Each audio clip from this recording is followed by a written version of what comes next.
Tudo bem? Boa noite, Jacaúna. Boa noite a cada um que está aí presente conosco. Vamos iniciando o nosso curso de animadores de Laudato Si, com o tema O Evangelho da Criação, com Jacaúna, que vai nos ajudar com esse tema. Jacaúna tem um currículo um pouco extenso e eu lerei para vocês.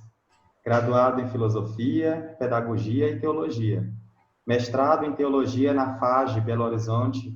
Integra o grupo de assessores do Centro de Estudos Bíblicos do Planalto Central, SEB. É membro da Sociedade de Teologia e Ciências da Religião, SOTER. É professor na área de Educação e Teologia desde 1996, em redes públicas e privadas. Possui vários artigos em periódicos e sites especializados nestas áreas. Atualmente é professor no Instituto Federal de Educação, campus de Luzilândia, Goiás, e doutorando no Programa de Educação da Universidade Federal de Uberlândia, Minas Gerais. Mais uma vez, Jacaúna, boa noite, paz e bem. Boa noite, paz e bem. Primeiramente, a gente quer agradecer pela disponibilidade em dar as mãos junto conosco em prol dessa Laudato Si, que nós tanto amamos e queremos divulgar na nossa igreja, amante desse Papa. Agora, a palavra é com você. Primeiro eu quero agradecer o convite e dizer que eu estou meio estranho com a ferramenta, porque é a primeira vez que isso me ocorre. Então, ainda bem que vocês estão aí para nos auxiliar no uso dessas novas tecnologias para poder fazer com que as mensagens do Papa e outras alcancem o maior número de pessoas. Obrigado pelo convite. É muito bom estar e poder ser útil a cada momento. Foi me pedido para conversar sobre o segundo capítulo da Laudato Si, na Carta do Papa. E no segundo capítulo fala sobre a criação. Aí eu preparei uma apresentação de alguns tópicos e a ideia é usar um pouco essa apresentação para que durante esse PowerPoint eu possa ir explanando um pouco mais. Na verdade, eu queria que você me desse até uma ajuda. Oi. Quando provoca a apresentação do PowerPoint, o outro que está do outro lado da tela, ele me vê, ele vê o PowerPoint, ele vê o quê? Ele vê o PowerPoint. Ótimo, muito legal. Beleza. Então, vamos conversar sobre o segundo capítulo? Agora. Antes de entrar propriamente no segundo capítulo, eu queria falar um pouco dos antecedentes. Essa encíclica papal, ela surge em um determinado momento da história dentro de um contexto que é muito importante. E aí eu preparei 4 tópicos aqui só para situar mesmo. E aí eu peço que vocês não passem fazendo favor.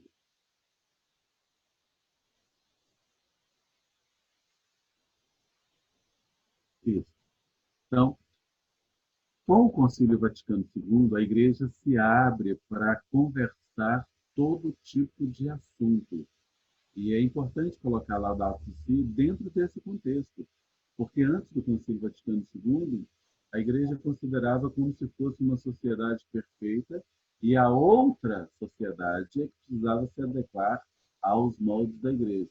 O Vaticano II, então, retoma a possibilidade de conversar sobre tudo e sobre qualquer outro assunto. Então, quando o Papa Francisco, na Jornada da Juventude aqui no Brasil, no Rio de Janeiro, ele toca no assunto das preocupações ecológicas, ele está dando uma fala dentro desse contexto de uma igreja em saída, conforme ele mesmo vai dizer posteriormente, e de uma igreja situada no mundo. Então, a igreja não é uma sociedade perfeita. A sociedade e a igreja são juntas, elas estão juntas. E por isso faz sentido, então, conversar sobre o compromisso da igreja, o compromisso do Papa com as questões ecológicas. Um terceiro ponto que situa como preparativo para a gente entender o contexto da encíclica é a presença do Papa e a presença da Igreja na ONU, através da Pontifícia Academia de Ciências Sociais, onde essas preocupações com o mundo, com as questões ambientais, elas são colocadas em todos os termos, com todas as palavras. E quando o Papa começa a encíclica, tem uma frase que eu acho interessante, é que quando ele diz assim, se tem uma crise, a solução da crise não vem de um único órgão, não vem de uma única pessoa. A solução de uma crise vem sempre pela união dos diferentes. E aí a gente vê agora, recentemente, o Sínodo da Amazonas, que nada mais foi do que a união dos diferentes, inclusive países, mas unidos com o mesmo foco, né? A questão da Amazonas. Por isso eu coloquei essa frase aí, se é a crise, a solução é a união dos diferentes. Sentimentos?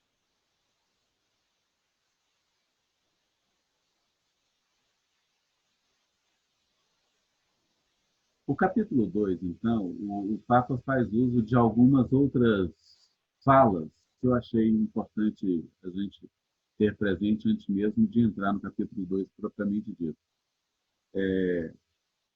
Nesse contexto que nós vivemos, a Igreja Católica contém um grande grupo de pessoas que gosta de citar documentos, né? E faz questão de dizer, mas o que a dogmática fala sobre isso? Então, o Papa lembra, por exemplo, duas passagens do Catecismo que têm a ver com a questão da nova leitura sobre a criação.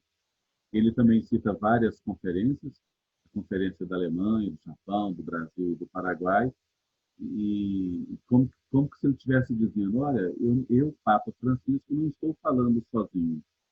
Esse tema tem sido abordado em continentes diferentes, né? E isso é muito interessante. E falando de Papa, é interessante também ele, por vários momentos, lembrar trechos de João Paulo II, São João Paulo II, né? Como se, como se Papa Francisco estivesse dizendo, olha, já o meu antecessor, João Paulo II, já tocava nesses assuntos, embora não de forma tão explícita, tão clara, mas ele já tocava. E aí a gente tem alguns outros santos e passagens bíblicas, e principalmente essas passagens bíblicas a gente precisa tocar aqui na nossa noite de conversa. Podemos prosseguir?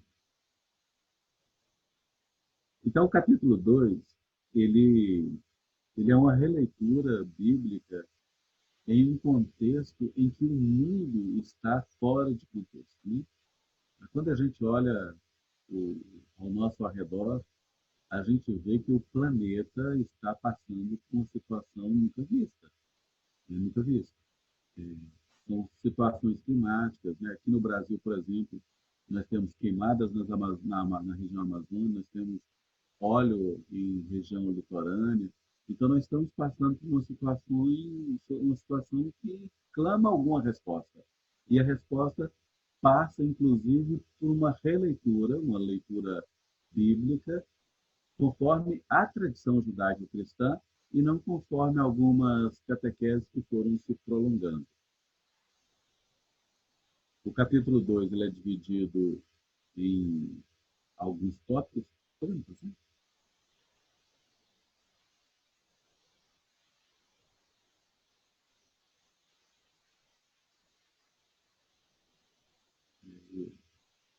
Aqui só relembrando, né, a encíclica é dividida em 6 capítulos. O capítulo primeiro está acontecendo, o capítulo 2 é o que nós iremos abordar hoje, o Evangelho da Criação. E, então, são 6 capítulos. Né? Eu não sei se posteriormente terá a oportunidade de aprofundar os demais capítulos em outras ocasiões. Ah, conforme o Frei João falou, minha formação é bíblica e eu acho que por isso me chamaram para falar sobre o capítulo 2.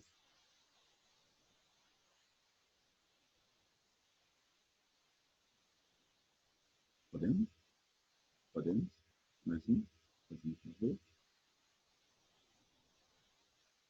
Ok.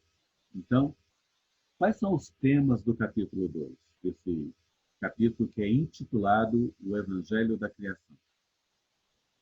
O Papa começa dizendo que a nossa fé oferece uma luz para uma leitura do que está acontecendo. Então, a sabedoria com a qual foram escritos os textos bíblicos, independente da época, Primeiro Testamento e Novo Testamento, independente do gênero literário, vários, vários textos são usados para dizer que o texto sagrado nos ilumina a fazer um novo modo de comportamento na face da Terra. Né? E depois ele fala sobre esse mistério do universo, e aí é interessante a questão das ciências, porque antigamente algumas pessoas, antigamente não, até hoje, né? Algumas pessoas acham que o mundo, conforme ele foi criado na Bíblia, é literalmente daquele jeito, outros acham que não. E é conforme algumas ciências pregam, e aí o Papa vai dizer que, retomando João Paulo II, fé e razão andam juntos. Um quarto ponto é a mensagem para harmonizar toda a criatura e cria-se uma comunhão universal, uma ecologia integral. E, por fim, ele vai falar do destino de todos os bens materiais e espirituais a partir do olhar, do jeito, né? O olhar do jeito, do modo de Jesus Cristo. Ok. Feito esse preâmbulo, vamos para o capítulo 2, propriamente dito. Hoje no mundo existem várias religiões, vários modos de celebrar a fé. E em alguns desses modos de celebrar a fé, a conversa com a ciência é mais ou menos tranquila, dependendo da concepção religiosa. Então o Papa vai dizer, olha, o nosso modo judaico-cristão é um modo muito tranquilo de conversar com as ciências. Então, independente de como a ciência aborda alguns assuntos, a religião dialoga, porque no nosso caso, que é o Evangelho da Criação, a igreja, a religião, a fé judaico-cristã está interessada não no como se deu a criação. Foi 7 dias, foi Big Bang, o como deixa para a ciência resolver. O que nós estamos interessados são nos argumentos que nos ajudam a entender o sentido. O sentido é muito mais profundo do que o como as coisas acontecem. Por isso, o nosso compromisso de fé, de cristãos, de pessoas que são herdeiras de uma fé milenar, esse nosso compromisso, essa nossa fé, nos provocam a fazer alguma coisa para com o dom que Deus deu, chamado planeta Terra.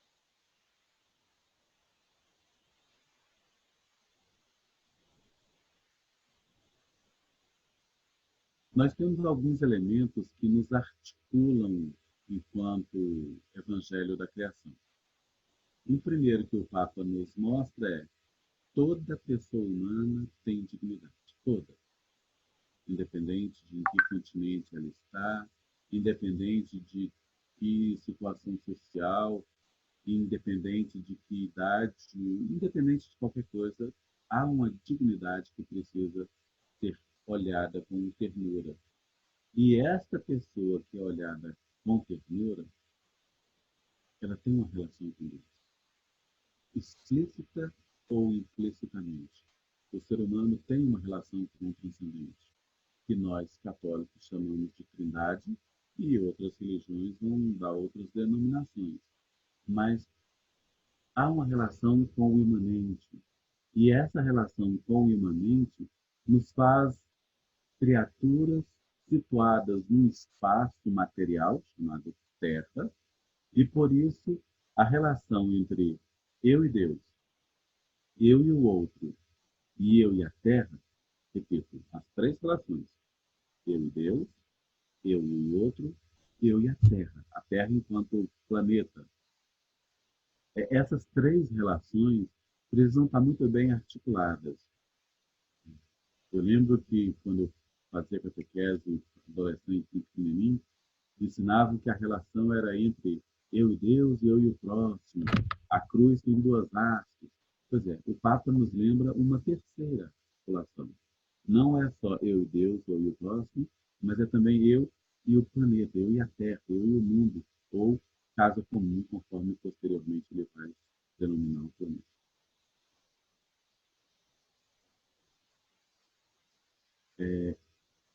Essa lâmina que eu escolhi, eu copiei do Google essas imagens, aliás, todas as imagens que vocês vão ver no vídeo do Google, é para nos lembrar, olha a simplicidade e a harmonia com que esse índio e esse animal estão tranquilos, interligados, estão harmônicos. Então, essa preocupação com a harmonia do ser humano com os outros nesse planeta é uma preocupação que faz parte da nossa fé.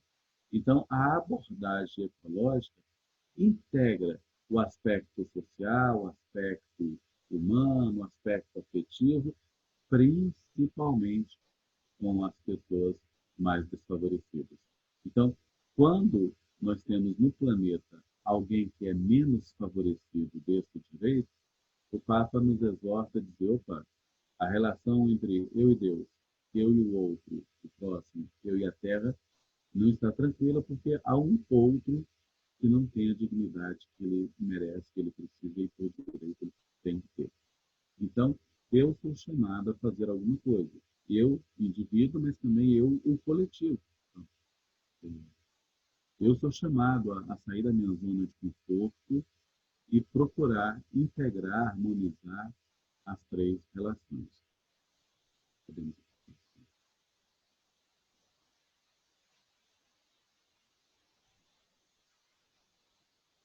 No tópico que o Papa aborda sobre o olhar de Jesus, tem umas questões que nos merecem uma atenção maior. Quando a gente lembra dos evangelhos, né, qual a passagem que vem à mente? Eu agora peço você que está nos acompanhando do outro lado da internet, aí, em qualquer lugar do país, do mundo, traga na sua mente qual a imagem que você possui de Jesus. Como é que é esse olhar dele? Como é que ele trata as pessoas? Como é que ele trata o meio ambiente? Como é que ele trata o planeta? Que memórias você tem desse olhar de Jesus? O Papa nos lembra que esse olhar de Jesus é sempre um olhar de compromisso com aquelas três ações, integrações, aspectos, elementos essenciais. Eu e Deus, eu e o próximo, eu e a Terra, o planeta, a casa comum. Então, o olhar de Jesus é um olhar para dizer que quando existe desarmonia, eu preciso provocar a harmonia. Eu queria voltar a um outro assunto que eu esqueci, um outro tópico que eu esqueci, mas pode continuar nessa lâmina, porque quando o Papa fala da criação do mundo, ele usa inclusive uma passagem de Gênesis, ele cita essa passagem, onde lá no capítulo 1 está dizendo que o ser humano foi criado para cuidar, dominar a terra.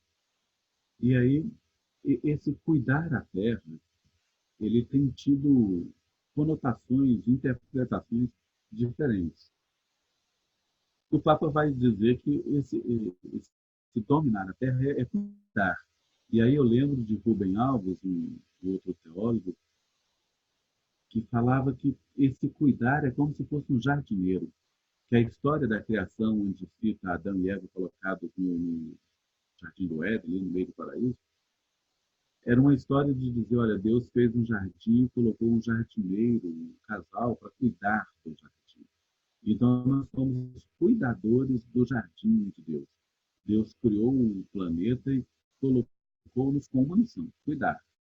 Então, e quando os livros do Gênesis usa a palavra crescei-vos e dominai todas as criaturas, embora a linguagem humana tenha usado o verbo que pode dar uma conotação de superioridade, que pode dar uma conotação de um homem que é mais, que os outros, porque foi ele que deu o nome para os outros seres, é ele que... O Papa nos lembra que toda a criação não existe mais nem menos importante. Há uma harmonia entre toda a criação e o ser humano foi colocado no meio dessa criação, na linguagem figurativa do Santinguera, para cuidar, para zelar, ou, na linguagem do Rubem Alves, para ser o jardineiro. Então, crescer, multiplicar e dominar a terra é nada mais, nada menos do que cuidar desse jardim para que haja sempre o que houve no início da criação. Frei Carlos Mestres tem um livro cujo título é muito provocativo. Paraíso terrestre, dois pontos. Saudade ou esperança? E aí, Carlos Mestres vai desenvolvendo nessa mesma linha do Papa, que a teologia da criação é também a teologia da redenção, da libertação, da harmonia. Que quando o livro do Gênesis traz o relato da criação, ele está dizendo nada mais nada menos do que no início tudo era harmônico, tudo era integrado, tudo era tranquilo nas suas relações. Então, Jesus, lá no Segundo Testamento, vai retomar essa leitura de uma criação e redenção, e libertação e harmonização. Por isso, quando eu e o Deus, eu e o próximo, ou eu e a terra está em desarmonia, desarmônicos, algo precisa ser feito. Então, Jesus, quando nos seus gestos e palavras provoca essa integração, essa harmonia, essa convivência mais tranquila com o próximo, com a terra e com Deus, ele está reafirmando a teologia da criação de Gênesis, onde no começo tudo era bom. É curioso, né, que o autor sagrado fez questão de dizer que era bom, era muito bom, tudo era bom. Então, no início, havia uma integração, uma harmonia, uma tranquilidade, uma convivência muito boa. E Jesus, então, paixão, morte, ressurreição, vida e o humano e teológico, e Jesus como um todo, ele retoma esse novo jeito de ler a Bíblia. Aliás, por vários momentos, Jesus provoca uma releitura bíblica de passagens que eram interpretadas de um jeito que Jesus fala, não é bem assim. E aí o Papa nos lembra alguma delas. Podemos passar?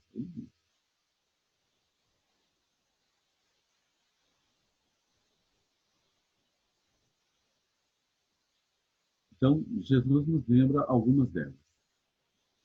Jesus fala de questões econômicas, sociais e culturais. Jesus nos separa essas situações. Então, o que nós hoje chamamos de crise socioambiental, o Papa vai dizer, na verdade, é uma crise que envolve questões econômicas, sociais e também culturais. Por isso, a reflexão de uma ecologia integral que integre tudo passa pela questão econômica, passa pela questão social e passa pela questão cultural. Aqui vale um parênteses mesmo. Na encíclica, quando o Papa aborda a questão econômica, ele diz que não é certo explorar o planeta em favor de grupos em detrimento de outros grupos. Por isso, quando há uma exploração de uma parte do planeta em que grupos de pessoas tiram vantagem em detrimento a outras pessoas, a nova visão ecológica precisa tocar nesse assunto. E o parênteses que eu faço é: o sino da Amazônia, que aconteceu agora recentemente, foi muito criticado por alguns porque tocou nesses tópicos, tocou nesses assuntos. Por pessoas que acham que a igreja não pode falar nada mais, nada menos do que a questão religiosa estrita, sem relação com todos os aspectos que a religião implica. E o Papa está nos dizendo, não, falar de religião, falar de fé, é falar de tudo que engloba a fé, inclusive a vida do outro, inclusive o planeta Terra. Então, se o planeta está sendo explorado em detrimento do bem comum, algo está errado. Nesse tópico, o Papa lembra que a Igreja nunca foi contra a propriedade privada. Então, repito, a Igreja nunca foi contra propriedade privada. Todavia, a Igreja diz que a propriedade privada tem que estar a serviço do bem comum. Se eu tenho um patrimônio, esse patrimônio não pode, independente se é um lote, se é uma fazenda, independente se é um pequeno comércio, se é uma grande empresa, se explora a terra, o ar, o mar, independente do que está sendo usufruído, isto não pode ser posto a serviço de um grupo em detrimento de outro grupo. Então, a ecologia econômica nos lembra que todo o planeta é para produzir o bem comum. Como dizia em Gênesis, Deus viu que tudo era bom. Então, que também o trabalho, a exploração dos bens materiais da terra seja para que tudo produza fruto e seja muito bom. Aí, dentro dessa crise, o Papa vai lembrar também uma ecologia social. O que o Papa está nos dizendo sobre a ecologia social? Que a sociedade espalhada pelos 5 continentes, ela também está interligada. O que acontece aqui reflete com quem mora no outro continente e vice-versa. Está tudo interligado. E se está tudo interligado, o bem e o mal que eu faço atinge o outro. E também é verdade que o que o outro faz em qualquer um dos continentes também reflete na minha vida, no Brasil, na sua cidade e na minha. E o último tópico da ecologia integral, o Papa vai falar da ecologia cultural. Precisa ter uma nova cultura, né? Paulo aos Romanos vai dizer: não vos conformeis com esse mundo, capítulo 12, não vos conformeis com esse mundo, mas transformai-os. Criai essa cultura de transformar o mundo ao meu redor, o mundo interior, o mundo físico, o mundo afetivo, o mundo espiritual, tudo precisa ser mudado, né? E aí é nesse olhar de Jesus que a gente quer uma nova mudança de vida, uma nova mudança de concepção do mundo, uma nova relação, por assim dizer, com o mundo que nos rodeia. Próximo, gente.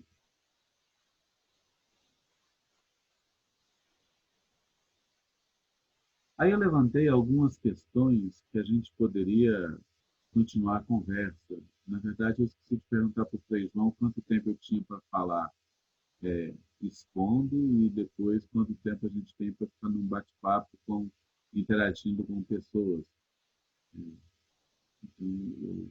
eu falei mais rápido um pouco do conteúdo do capítulo 2, a fim de que a gente pudesse ter um pouco mais de tempo para interagir com possíveis questões, dúvidas, perguntas ou contribuições mesmo de outras pessoas.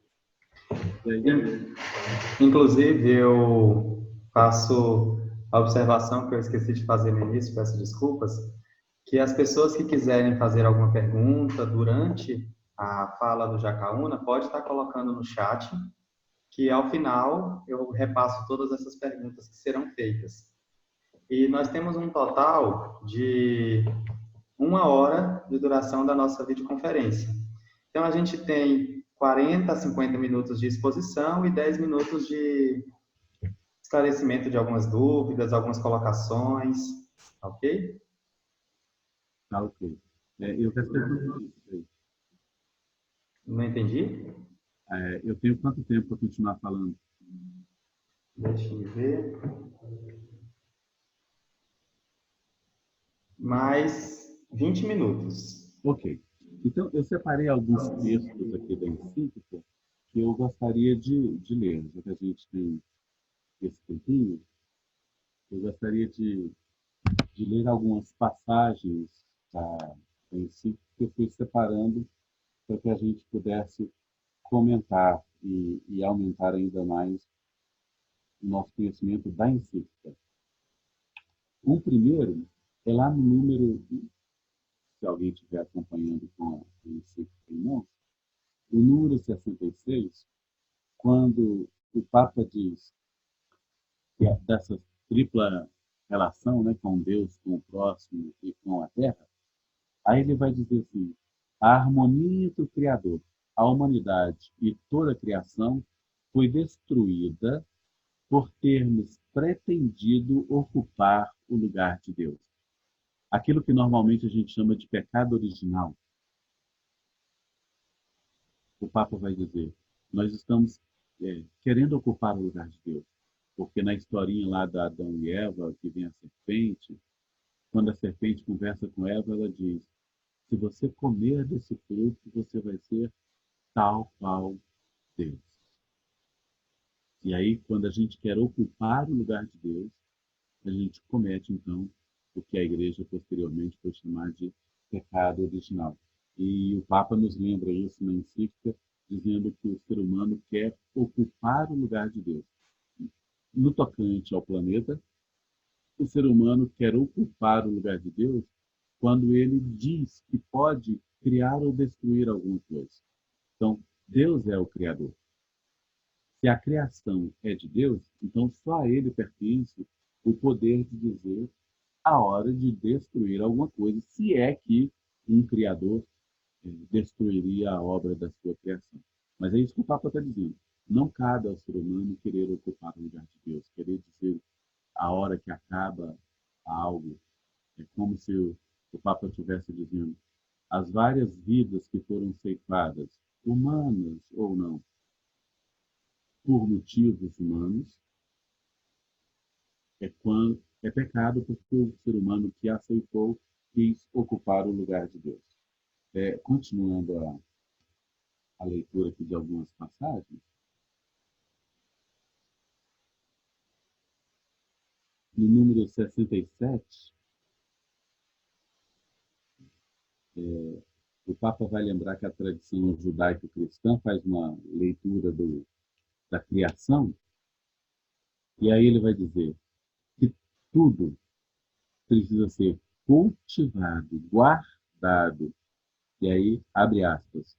Isso implica uma relação de reciprocidade responsável entre o ser humano e a natureza.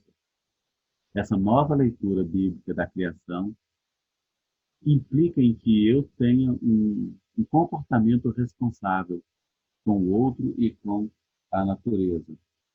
Porque a Terra é de Deus. Quando o planeta foi feito, ninguém saiu no cartório registrando, ou Deus não deu nenhum papel dizendo assim, olha, aquele pedaço de terra é seu. Não, a terra é de Deus. Ao ser humano foi dada a missão de cultivar, de cuidar, e não de sentir-se dono, ocupando o lugar de Deus. A terra não pertence a outra pessoa, senão ao próprio Deus. Sobre o catecismo, me chama a atenção o Papa ter usado uma passagem do catecismo da Igreja Católica que questiona de forma muito direta e insistente o antropocentrismo que nós temos. O homem que ocupa o centro, como se tudo girasse em torno do ser humano. Como se o ser humano fosse o mais importante de tudo. Então, o Papa nos traz essa passagem do catecismo e literalmente a passagem é assim. As diferentes criaturas, queridas pelo próprio ser, refletem, cada um a seu modo, a centelha da sabedoria e da bondade infinitas de Deus. E é por isso que o homem deve respeitar a bondade própria de cada criatura para evitar o uso desordenado das coisas. Então, o Papa traz o catecismo presente nesse capítulo 2 para dizer, olha, cuidado com o uso desordenado de algumas coisas, porque isto desrespeita a vontade daquele que fez você e o planeta. E isso é muito, muito interessante. O relato da criação ele é bem trabalhado nesse capítulo 2, inclusive com a história de Caim e Abel, né? O irmão que mata o irmão por inveja. E aí o Papa vai trazer que a inveja tem matado ainda hoje muitas pessoas e nós estamos atualizando Adão, estamos atualizando Caim. Aí ele vai lembrar também de Noé. Nós estamos atualizando Noé com tanta coisa que destrói, né? Porque a história de Noé nada mais é do que um lembrete para dizer, olha, em determinado momento o ser humano estava destruindo tudo, e aí para que tudo não fosse destruído pelas mãos humanas, lembremos que o ser humano não é dono da terra, a terra é de Deus, aí Deus então teria destruído parte desses humanos e salvado a família de Noé para recomeçar o plano da criação. E aí, nesse recomeço do plano da criação, o Papa nos lembra do Sabat, né? Na Bíblia tem os dias de descanso, né? Por que no sétimo dia tem que descansar?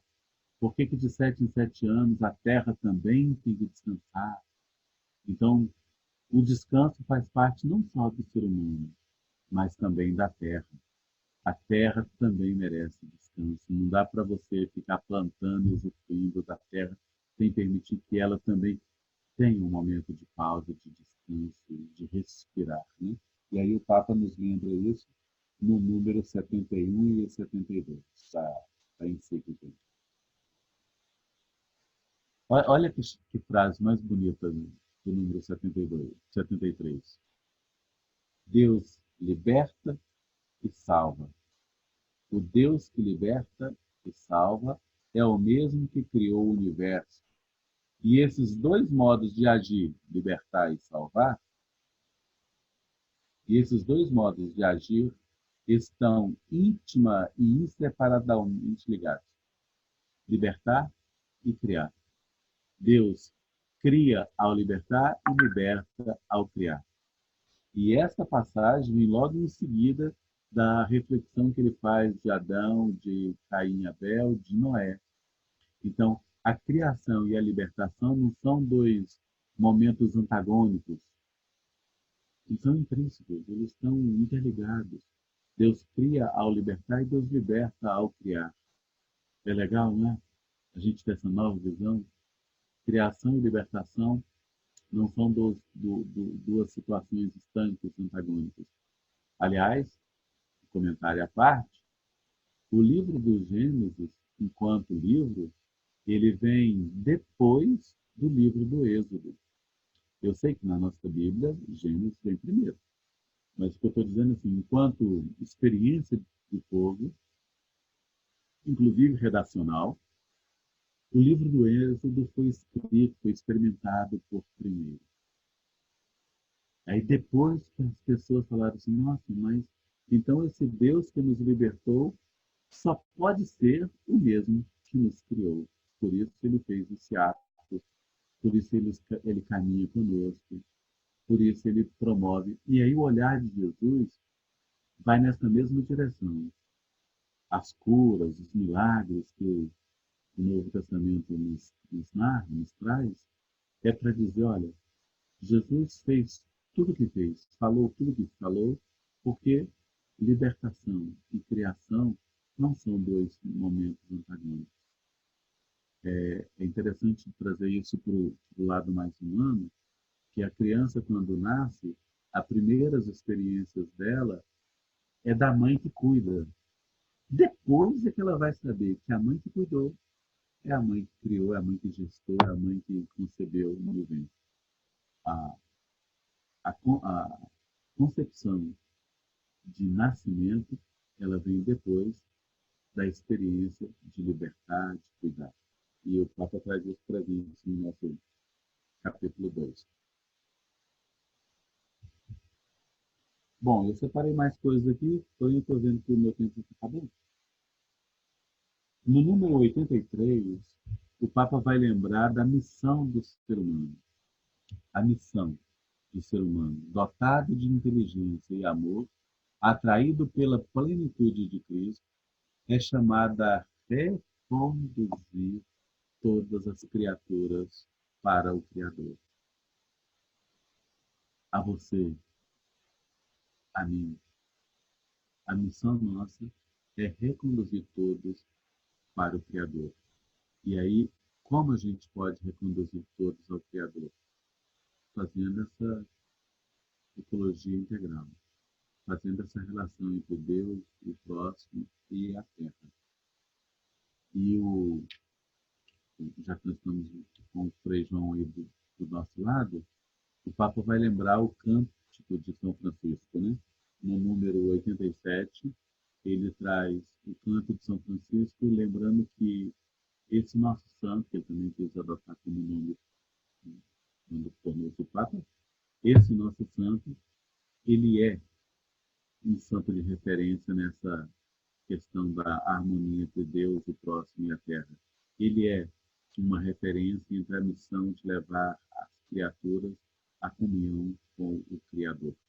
Então, quando o Papa traz o Cântico da Criatura, das criaturas, ele nos está lembrando de toda essa possibilidade, ou melhor, possibilidade, toda essa missão intrínseca à nossa fé. Bom, no número 92, ele vai trazer algo que é como um puxão de orelha para nós. A indiferença ou a crueldade com as criaturas deste mundo sempre acabam, de alguma forma, por repercutir no tratamento que reservamos aos outros seres humanos. Não tem como você dizer que trata bem o ser humano se não trata os outros seres, sejam eles plantas, animais, animados ou inanimados. Dizer que ama a Deus e não ama o próximo, diria Jesus, na carta, somente a carta ao Tiago vai dizer isso. Paulo também vai dizer que é vã a fé que não se é manifesta. E aí a gente lembra, então, que o Papa está caminhando na mesma direção. Dizer que ama a Deus, mas maltrata o ambiente, não cuida das questões ecológicas, não está preocupado com o outro que, por um motivo histórico, cultural ou econômico, foi desprovido de alguns bens que lhe são de direito, e insistir que ama a Deus, tem alguma coisa errada. Então, o número 92 é muito gritante nesse sentido.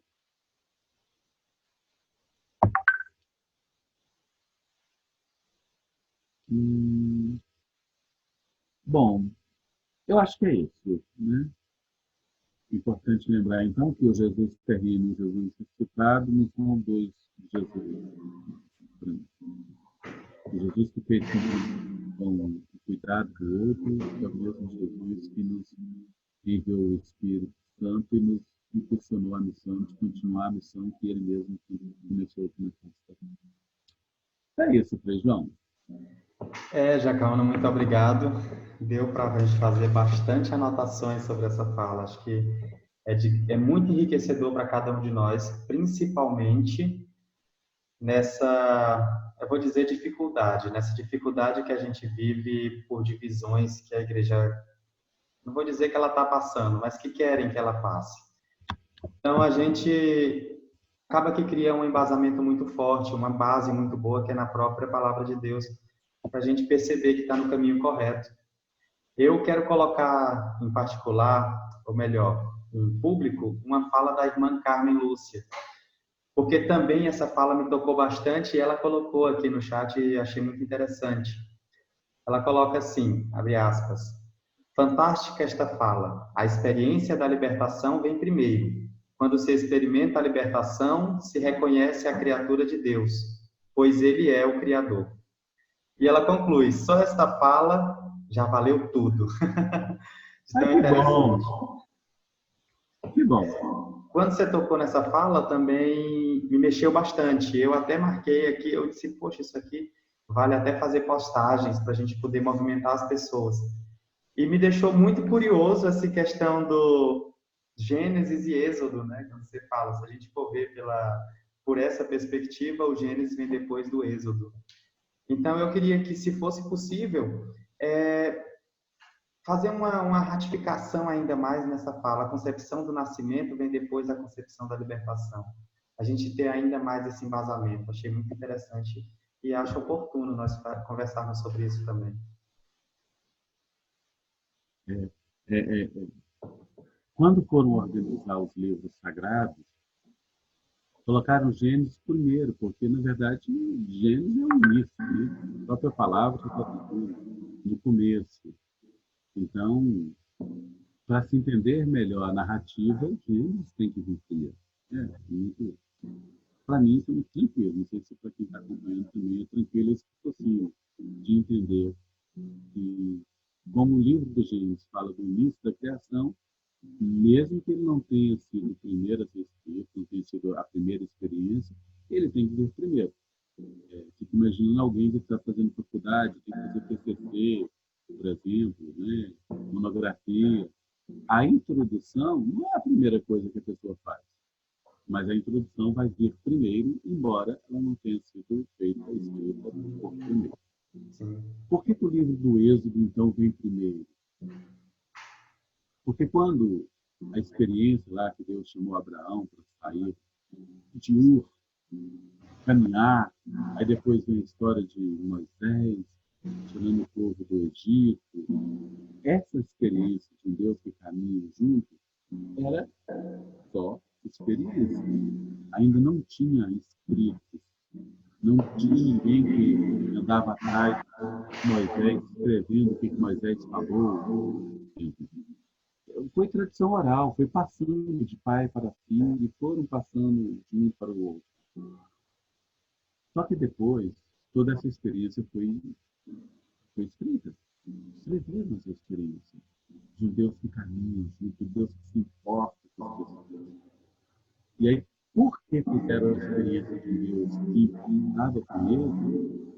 É que eles começaram a pensar, por que Deus importa tanto com eles? Não é porque Deus cuida tanto da gente. Não é porque Deus caminha conosco. Ah, só pode ser porque Ele nos criou. E aí, então vem as outras tradições, artista, lorista, deuteronomista, sacerdotal, os outros vão escrever desse Deus que criou, ama. E como é que eles descobriram isso? Eles fizeram experiências bem amados, cuidados. Então, é um pouco dessa leitura que o Papa faz em Encíclica.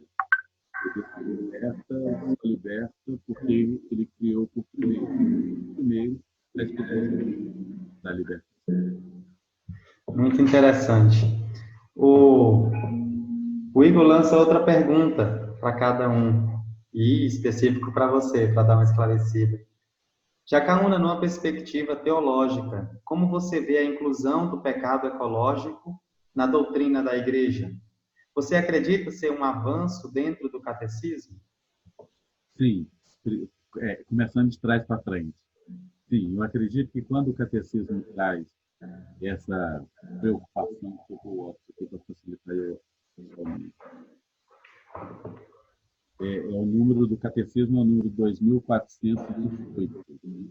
Então, quando o catecismo, nesse número 2418, ele fala dessa preocupação humana exagerada com algumas coisas que é contrária à dignidade humana, que exclui o interesse dos outros humanos, a vida dos outros humanos.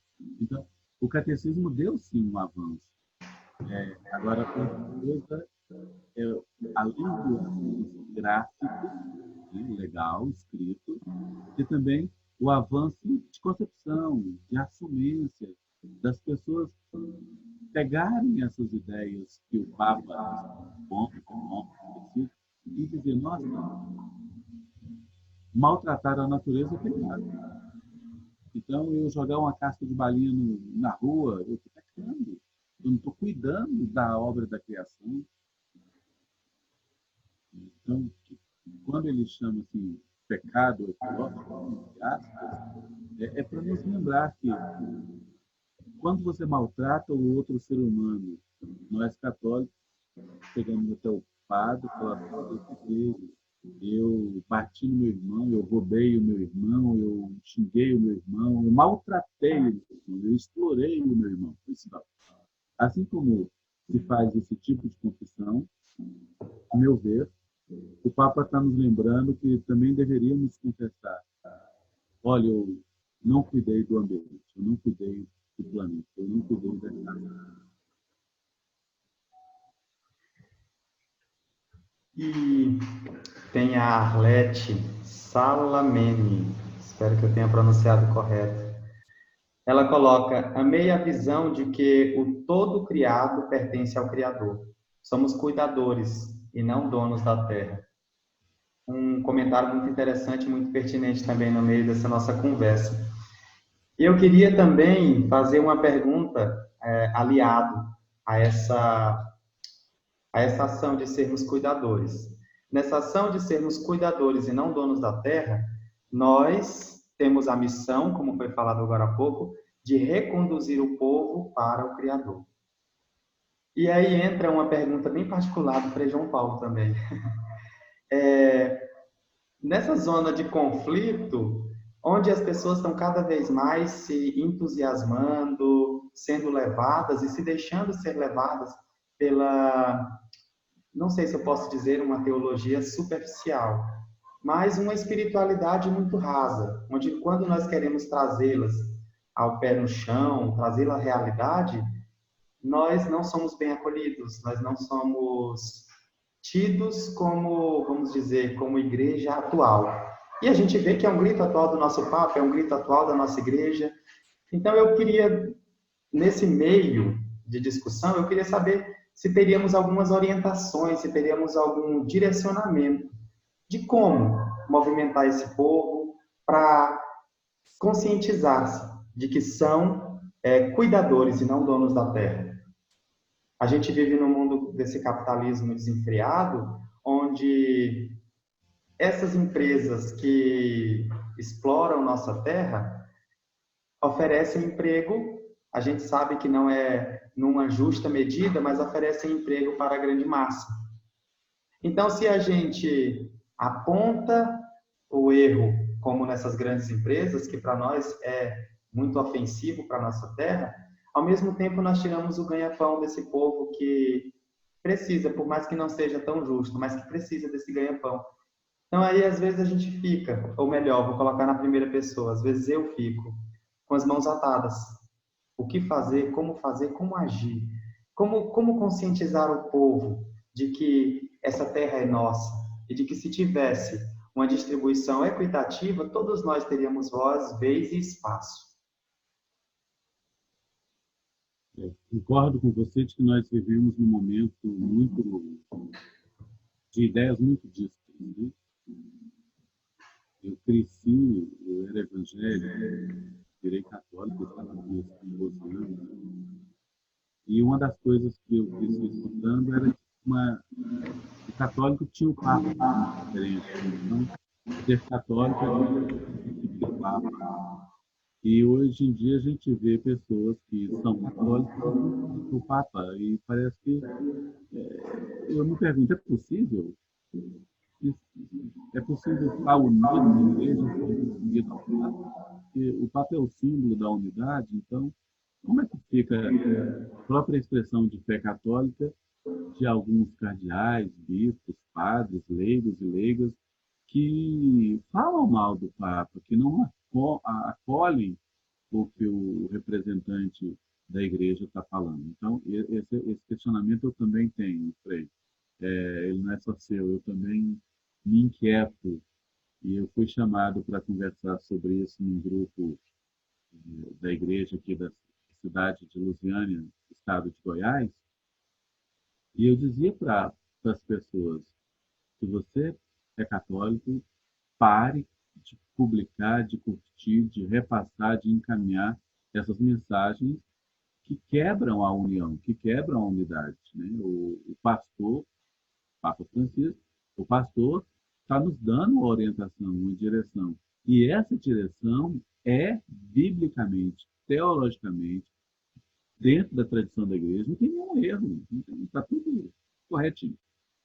A segunda questão que você coloca, como que a gente pode trabalhar com essas pessoas que, que o ganha-pão deles é justamente sendo explorados e maltratando o planeta, né? Eu não sei como, mas eu sei que se a gente estabelece, por primeiro, um diálogo, uma comunicação, uma interação com essas pessoas, a gente tem a possibilidade de criar essa consciência, inclusive consciência coletiva, para que eles no amanhã possam dizer, olha, nós também queremos os frutos, usufrutos daquilo que a gente está trabalhando. É, me lembro do Frei Rodrigo dizer que foi a um lugar cuja reivindicação das pessoas que eram exploradas era que aqueles diamantes, aquela riqueza que era tirada da terra deles, pudesse também, a empresa pudesse também colocar um hospital, uma escola, e nem isso a empresa devolvia para eles, né, enquanto coletivo, enquanto comunidade. Por isso eu penso que o nosso primeiro passo é estabelecer uma comunicação, um diálogo com essas pessoas que trabalham, que são exploradas por essas empresas, por esses caminhos. Então, podemos dizer que estamos no caminho correto, né? E nem que, podemos dizer que estamos no caminho correto e também que não estamos sozinhos. Né? Uhum. É porque às vezes a gente pode ter o sentimento de pequenez, de não, nós estamos sozinhos. O grupo pequeno é que está fazendo mais barulho, não é isso. As pessoas que pensam dessa forma, como você e eu, nós somos maioria. Graças a Deus. Ó, temos mais uma pergunta aqui do Frei Rodrigo Pereira. Jacaúna, primeiro um grande abraço e muito boa explanação. Você poderia aprofundar mais sobre a encarnação de Deus no mundo? O Criador que quis ser criatura, numa perspectiva da dignidade de todas as criaturas. Boa noite, Frei Rodrigo. Um abraço, obrigado. Para quem não sabe, foi o Frei Rodrigo que fez com que eu estivesse aqui essa noite. Né? Pude morar com ele há algum tempo e estabelecer um laço muito gostoso. Bom, primeiro, Deus precisava se encarnar? Eu queria que vocês me acompanhassem. É, Jesus precisava ter se tornado carne e osso humano? Teria outra forma de estabelecer a mensagem divina, o reinado, sem necessariamente ter tido a encarnação? Essa é uma discussão que avança muito o campo da teologia. Para o lado da dogmática e para o lado da Bíblia, a gente vai dizer, não, Deus tinha que ter se encarnado. Porque o Marcelo Barro vai dizer que Deus é teimoso, Deus cismou de salvar a humanidade e teimoso nessa direção, ele tentou por meio dos patriarcas, por meio dos profetas, e não conseguiu, por isso enviou seu próprio filho. Então, nesse sentido, não tem outra saída. Deus precisava ter se tornado pessoa humana, gente, para que as pessoas pudessem entender melhor a mensagem. Porque toda vez que ele, Deus, tentou mandar outros mensageiros, os outros não tiveram muito êxodo. Então, a Trindade teria conversado, vamos tentar uma última saída, vamos. Então vamos, quem sabe, um de nós se encarnar, fica mais fácil da humanidade entender o nosso plano, o nosso projeto. Então, de acordo com a dogmática com a Bíblia, Deus tinha que se encarnar. Deus quis se encarnar. Deus preferiu se encarnar. Por quê? Porque ele tinha um plano, tem um plano para toda a humanidade. Então, nessa perspectiva, é que a gente lê a encarnação, a vinda de Jesus ao mundo. Porque o ser humano estava caminhando por um caminho muito curto. E a ideia de que o próprio Deus pudesse revelar o caminho certo, e que esse Deus revelando o caminho certo na pessoa de Jesus seria acolhido, seria ouvido, produziu efeito. Tanto produziu que, por ocasião da morte de Jesus, tinha 11 apóstolos, né? Judas logo se suicidou, então sobraram 11. E hoje a mensagem de Jesus chega aos 5 continentes, de uma forma ou de outra, com mais intensidade ou não, mas chegou aos 5 continentes. E chegou por quê? Porque algumas pessoas acreditaram nessa proposta de que é possível uma nova relação com Deus, uma nova relação com as pessoas, uma nova relação com a Terra, com o planeta, conforme o Papa nos lembra. Então, essa proposta nova de Jesus, a boa nova, essa proposta nova de Jesus ressoou no coração das pessoas no passado e ressoa até hoje. E aí, Deus se tornou gente, e quando ele morre e é ressuscitado e depois vai para o céu, a gente pode dizer, então, que no céu, no seio de Deus, no seio da Trindade, tem uma parte da humanidade. E outra, se tem uma parte da humanidade no seio da Trindade, é porque toda a humanidade pode um dia estar presente, criar essa grande comunhão. Não depende mais de Deus. O que Deus tinha para fazer na face da terra, ele fez. Jesus veio, ensinou, mostrou, né? Então, o que ele tinha para ensinar, ele mostrou. Agora cabe a nós, seus seguidores, seguidoras, assumir essa proposta de Jesus e atualizá-la. Mostrar que ela é atual. Viver, testemunhar, né? Ajudar as outras pessoas a se sentirem contaminadas. Eu penso que quando a gente vai no cinema, a gente lê um livro, a gente come alguma coisa que gosta, a gente chega para as outras pessoas e fala, nossa, você precisa ver esse filme, você precisa ler esse livro, nossa, essa comida está tão boa. A gente contagia o outro. É esse contágio que a gente precisa fazer com a boa nova de Jesus. Quando Jesus encarnou, ele deu conta de contagiar as pessoas. Que nós também possamos contagiar as pessoas com a boa nova de Jesus atualizando.